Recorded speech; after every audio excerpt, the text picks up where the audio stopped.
இன்னைக்கு நீ சிரிக்காததுக்கு காரணம் யாருன்னு தெரியுமா? உன் கவலைதான். மணிமாறனுக்கு நல்ல வேலை, நல்ல குடும்பம், நல்ல நண்பர்கள் எல்லாம் இருந்தது. ஆனா முகத்தில் சிரிப்பு இல்லை. உடனே போனை பார்க்கறான். நாளைக்கு என்ன ஆகுமோ?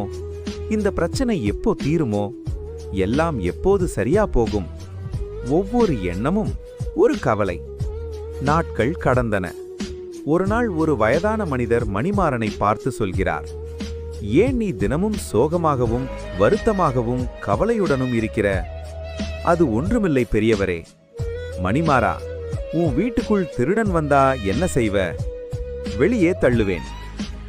அப்போ உன் மனசுக்குள் தினமும் கவலைன்னு ஒரு திருடன் நுழையிறதே, ஏன் அனுமதிக்கிற?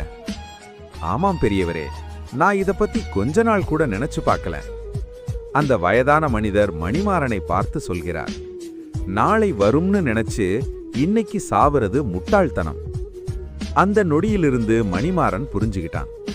அடுத்த நாள் முதல் இன்றைய நாளை வாழ்கிறான். தேவையில்லாத கவலைக்கு நோ சொல்றான். மனசுக்கு கதவை தாட்பால் போட்டு பூட்டுறான். முகத்தில் உண்மையான சிரிப்பு பிரகாசித்தது. அன்று முதல் மணிமாறன் மனதில் ஒரு விஷயத்தை பதிய வைத்துக் கொண்டான். உன் மகிழ்ச்சியின் திருடன் வேற யாரும் இல்லை, கவலைதான் அப்படின்னு மனதில் பதிய வச்சுக்கிட்டான். இந்த வீடியோ உன் மனசுக்கு கொஞ்சமாவது லேசா இருந்தா லைக், சப்ஸ்கிரைப், ஷேர் பண்ணுங்க. நன்றி.